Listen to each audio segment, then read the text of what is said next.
กรรมาธิการแผนการเงินและการกวดสอบสภาแห่งชาติได้จัดกองประชุมสัมมนาวิทยาศาสตร์เกี่ยวกับการจัดตั้งปฏิบัติแผนพัฒนาเศรษฐกิจสังคมแห่งชาติ5ปี2021-2025และทิศทางแผนการ5ปี2026-2030กองประชุมดังกล่าวได้จัดขึ้นในวันที่ 16 ตุลาคม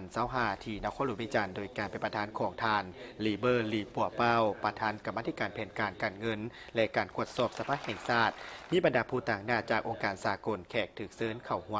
ำท่านลีเบอร์ลีปัวเป้าได้กล่าวว่ากองประชุมสัมมนาวิทยาศาสตร์ในครั้งนี้ไม่ได้ปรึกษาหารือสนทนาแลกเปลี่ยนบทเรียนระหว่างสภาแห่งชาติกับคะแนนการที่เกี่ยวข้องของรัฐบาลคู่ร่วมพัฒนา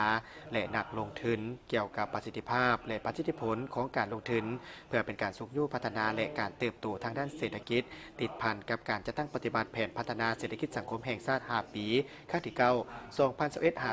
2021-2025และวาระแห่งชาติและห่างแผนการ5ปีครั้งที่10 2026-2030 เพื่อที่ตามกฎกาประเมินผลสรุปติราคาผลสำเร็จปัญหาคงค้างและสิ่งท้าทายเกี่ยวกับการลงทุนเพื่อสุขยุการพัฒนาและการเติบโตเศรษฐกิจสังคม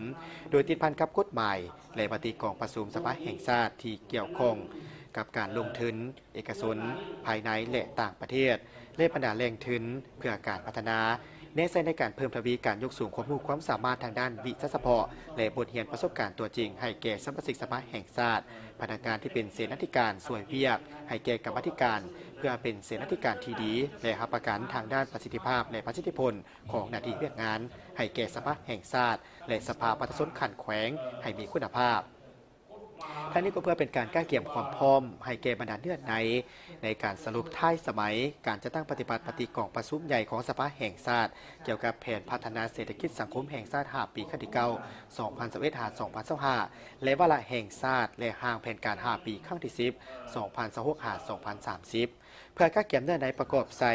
กองประชุมสมัยสามัญเทื่อที่10ของสภาแห่งชาติสุริเก้าเกี่ยวกับการสรุปติราคาถอดถอนบทเรียนและวิธีแก้ไขในต่อหน้าเกี่ยวกับการจะตั้งปฏิบัติแผนการพัฒนาเศรษฐกิจสังคมแห่งชาติแผนงบประมาณแห่งรัฐและแผนเงินตราแผนการลงทุนของรัฐการลงทุนเอกชนประจำปี2025และที่ทั้งแผนการประจำปี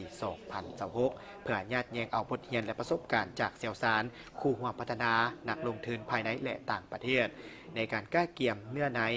หับไส้กองประชุมสภาแห่งชาติพร้อมกันนี้ยังได้รับฟังการรายงานเกี่ยวกับบรรดาคาดหมายและผลสำเร็จในการจะตั้งปฏิบัติกฎหมายว่าโดยการส่งเสริมการลงทุนปฏิกองประชุมสภาแห่งชาติเกี่ยวกับแผนพัฒนาเศรษฐกิจสังคมแห่งชาติแผนงบประมาณแห่งรัฐและแผนเงินตราเพื่อนำไปปรับปรุงนโยบายกฎหมายการจะตั้งปฏิบัติของแขนงการที่เกี่ยวข้อง